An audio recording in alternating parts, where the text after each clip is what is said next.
Sir, Bahujan Samaj party के प्रदेश प्रभारी अनिल सिंह जी हमारे साथ हैं, जुड़ चुके हैं। इनसे हम बातचीत करेंगे बक्सर लोकसभा सीट को लेकर। सबसे पहले सर आपका स्वागत है हमारे चैनल में। धन्यवाद। सर, बक्सर लोकसभा सीट को लेकर गहमा गहमी मची हुई है, किसको बहुजन समाज पार्टी सीट देगी? देखिए, निश्चित रूप से जब चुनाव है, लोकसभा का इतना बड़ा पर्व है, जिसको बाबा साहब ने लोकतंत्र के रूप में बहुजन समाज को आवाज देने के लिए स्थापित किया, तो निश्चित रूप से गहमा-गहमी होना स्वाभाविक है। और इस लोकतंत्र के पर्व में सबको चुनाव लड़ना भी है, बहुत सारे लोग हो सकते हैं चुनाव लड़ने वाले, इसमें कोई ये नहीं है, सब लोग चुनाव लड़ना चाहेंगे, लड़े चुनाव। सर, इसमें नाम आपका भी आ रहा है कि आपको भी बहुजन समाज पार्टी बक्सर से सीट दे सकती है। तो अगर मान लीजिए अगर आपको बहुजन समाज पार्टी ने बक्सर से नेतृत्व करने का मौका देती है, तो आप किस तरह विकास कीजिएगा बक्सर का? देखिए, अगर बहुजन समाज पार्टी बहन मायावती की तरफ से अगर कोई निर्देश मिलता है, तो निश्चित रूप से हम अपने बक्सर को विकास को लेकर के उत्सुक हैं। और बक्सर की तमाम आवाम जो दर्द है जिनके अंदर में कि बक्सर का विकास नहीं हुआ, बक्सर के बच्चों के अंदर बच्चियों के अंदर दर्द है कि हमारे क्षेत्र में कोई कॉलेज ऐसा नहीं है, किसी भी तरह का कोई कॉलेज नहीं है जहाँ हम लोग पढ़ सकें। पीजी की डिग्रियाँ हमारे यहाँ नहीं हैं। आज तक हमारी बेटियों बहनों को पढ़ने के लिए कोई कॉलेज का निर्माण नहीं हो पाया। तो ये त्रासदी है हमारे बक्सर के लिए। टेक्निकल कॉलेज तो है ही नहीं, जब जनरल कॉलेज नहीं है तो टेक्निकल का तो सवाल ही नहीं उठता है। तो बक्सर विकास अगर एजुकेशन के मामले में करे, शिक्षा के मामले में करे, तो विकास से कोसों दूर है हमारा बक्सर। विकास का एक परछाई भी एक वहाँ हमारे बक्सर में नहीं पहुँच पा रहा है शिक्षा के दृष्टिकोण से।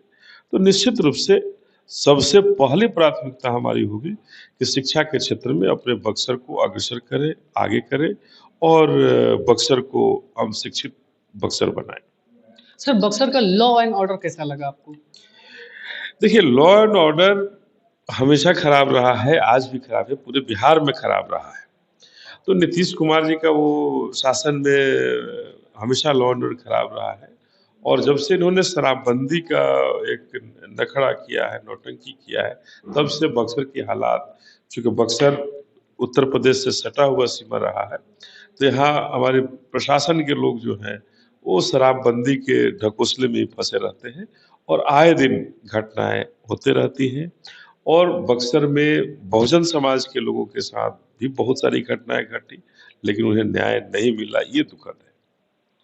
बक्सर के सर अनुमंडल डुमरांव में एक किला आता है जिसका नाम नवरत्न किला है। वो सर अभी दयनीय स्थिति में चल रहा है।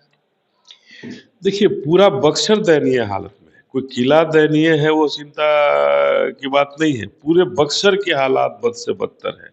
अगर आज बक्सर में मैं अभी आ रहा था चौसा से, तो चौसा 10 किलोमीटर की दूरी पर बक्सर से है और आने में मुझे 1.5 घंटा का समय लगा। तो हर तरफ से बक्सर का विकास फेल्योर है। बक्सर को यहाँ के स्थानीय सांसद हों, विधायक हों, ये सब लोग मिल करके केवल बक्सर को लूटने का काम किए हैं और बक्सर को बेचने का काम किए हैं। बक्सर की आवाम को तहस-नहस करने का काम किए हैं, उनको ठगने का काम किए हैं।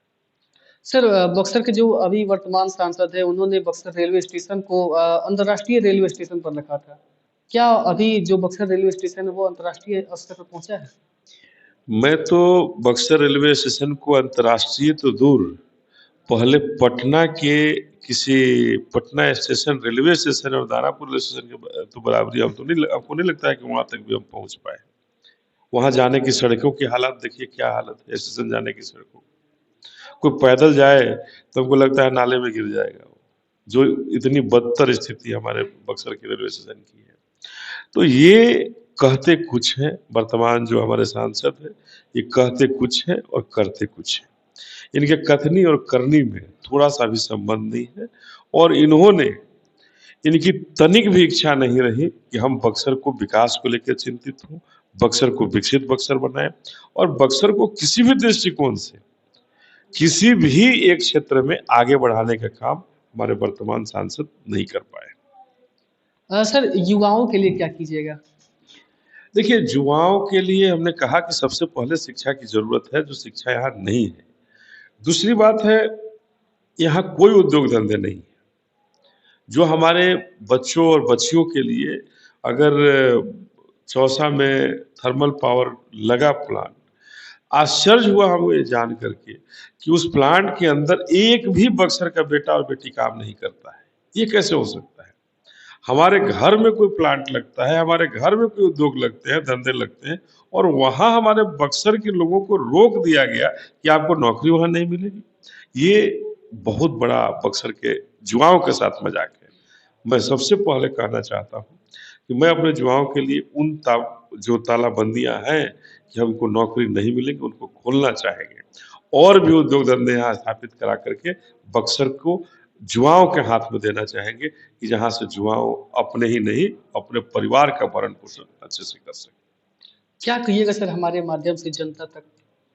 देखिए, हम अपने बक्सर के तमाम माताओं, बहनों से अपील करना चाहेंगे, अपने युवा भाइयों से अपील करना चाहेंगे। बक्सर के तमाम जनमानस से अपील करना चाहेंगे कि आइए, इस बार बहुजन समाज पार्टी को अपना समर्थन देकर बक्सर को बदलने के लिए, बक्सर को विकसित बनाने के लिए हर दृष्टिकोण से, चाहे वो शिक्षा का क्षेत्र हो, उद्योग का क्षेत्र हो और चाहे वो हमारे खेती का क्षेत्र हो, हर दृष्टिकोण से विकसित बनाने के लिए इस बार अपने बहुजन समाज पार्टी को अपना महत्वपूर्ण वोट दे करके इस बार अपने उम्मीदवार को जिताएं और देखें कैसे हमारा बक्सर विकसित बक्सर बनता है। बहुत-बहुत धन्यवाद सर। बाकी बाकी अभी हमारे साथ बातचीत कर रहे थे अनिल सिंह जी और आप लोग इनके बारे में क्या सोचते हैं कमेंट करके ज़रूर बताइएगा। तब तक के लिए धन्यवाद।